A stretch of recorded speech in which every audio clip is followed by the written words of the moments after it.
Muy bien, bienvenidos a este curso de filosofía. En este capítulo vamos a hablar de Zenón de Elea, que fue uno de los pensadores de la escuela eleática que venimos estudiando. Va a ser el último autor de la escuela eleática que vamos a estudiar y es el continuador de las ideas, si ustedes recuerdan, de Parménides, el fundador de la escuela eleática. Zenón de Elea fue realmente más joven que Parménides. Seguimos situándonos en el siglo V a.C. Y Zenón de Elea, no se lo confundan con Zenón de Sitio, Zenón de Elea defendió evidentemente a su profesor Parménides. Zenón de Elea va a ser catalogado por Platón como el inventor del método dialéctico.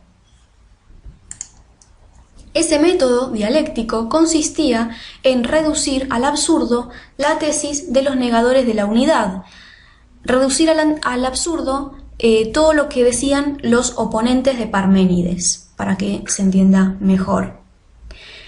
De esta manera, el método dialéctico surge en Zenón y luego vamos a ver que el método dialéctico es continuado, por ejemplo, por Platón. Bien. Lo que hacía entonces Zenón era burlarse de sus oponentes, que al mismo tiempo se burlaban de las tesis de Parménides, porque imagínense que habría producido mucha risa en ese momento escuchar las ideas de Parménides sobre el ser, sobre la negación del cambio. Habrá sido realmente motivo de bastantes burlas.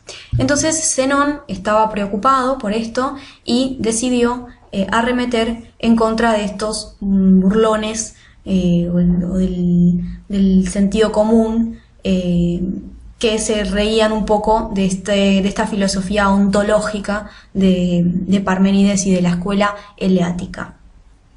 Entonces, los argumentos de Zenón van a rechazar, como vemos aquí, la multiplicidad de la realidad objetiva. Zenón dice, como decía Parménides, solamente hay una cosa, el ser, no hay nada más. Y rechaza, como vamos a ver, la divisibilidad del ser. El ser no se puede dividir, pero sí que tiene elementos infinitos entre sí. ¿Sí? ¿De acuerdo? Esto vamos a ver cómo tiene una importancia para la ciencia y las matemáticas actual. Vamos a ello, vamos a meternos. Van a ver que no es tan difícil entender a Zenón. Zenón comentaba cuatro argumentos que van contra el cambio, contra el cambio y el movimiento.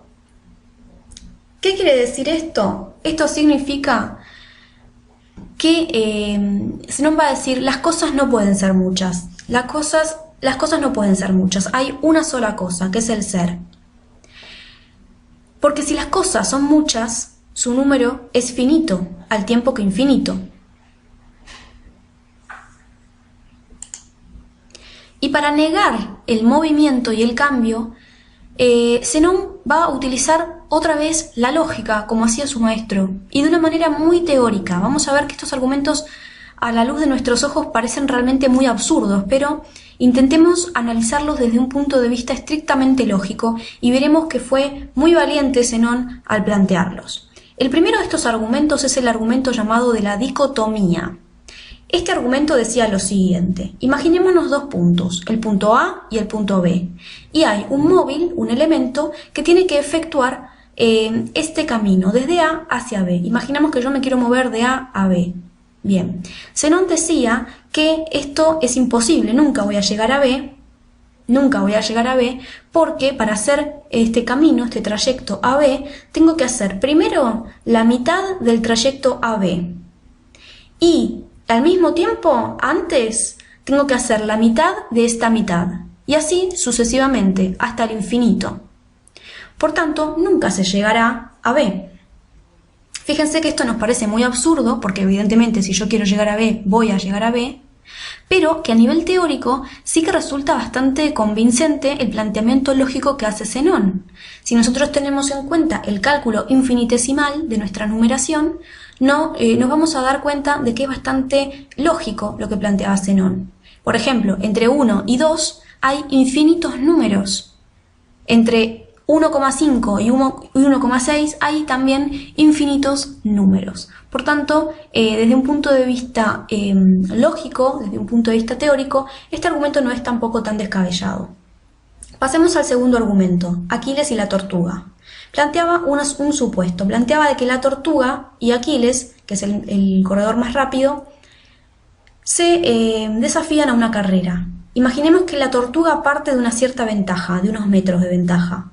Pues bien, Zenón decía que Aquiles nunca va a alcanzar a la tortuga, justamente porque la tortuga está a un paso de ventaja y antes de alcanzarla, Aquiles va a tener que alcanzar el punto de partida de la tortuga, de modo que ella siempre tendrá ventaja si tenemos en cuenta este concepto de la dicotomía de infinitud entre las mitades entre los espacios. Pero sigamos con sus argumentos, porque hay más argumentos, dos más. El tercer argumento es el de la flecha y el arco, que es realmente un argumento muy curioso. Zenón decía, la flecha parece en movimiento cuando es impulsada por el arco. Imaginémonos la flecha por el aire, ¿sí?, yendo hacia su destino. Esa flecha que nosotros la vemos en movimiento es aparente el movimiento. En realidad la flecha está inmóvil respecto al espacio que ocupa. Digamos que la flecha en todo momento no puede ocupar sino un espacio igual a su largura y está inmóvil con respecto a ese espacio. Y como el tiempo está hecho de momentos, también la flecha está inmóvil durante todo el tiempo. ¿Sí? Son como si fuera, yo me imagino, como fotografías que se van tomando, pero siempre la flecha está quieta, la flecha no se mueve, el movimiento es aparente.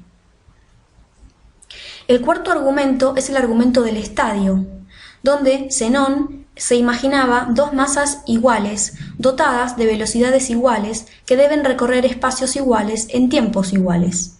Pero, decía Zenón, si esas dos masas se mueven una contra otra, desde extremos opuestos de un estadio, cada una de ellas emplea en recorrer la longitud de la otra, mitad del tiempo, que emplearía si una de ellas permaneciese quieta.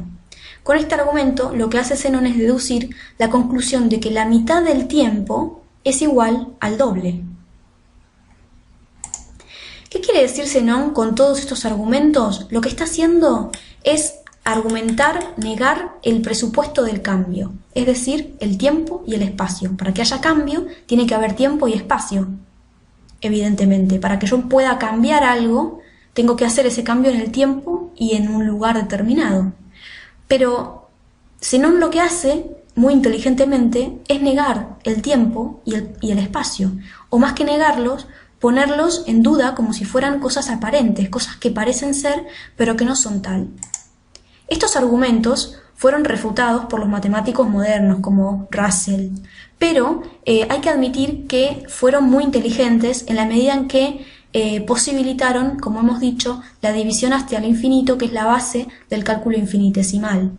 Y además Zenón fue muy valiente al animarse a admitir la posibilidad de esta división infinita.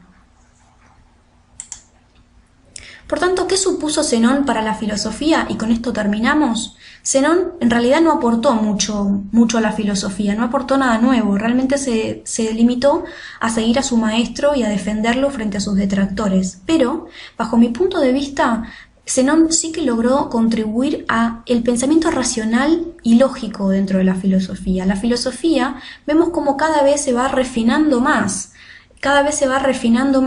en este objetivo por ser cada vez más racional y cada vez más lógica, ¿sí? Así que Zenón de Elea fue un pensador en este sentido bastante interesante. En los siguientes capítulos en el siguiente capítulo vamos a estudiar qué respuesta se dio en el siglo V a este gran problema y este gran debate que había sobre el cambio, sobre el movimiento, el tiempo y el espacio. Así que los espero en el siguiente video. Muchas gracias y espero que les haya servido.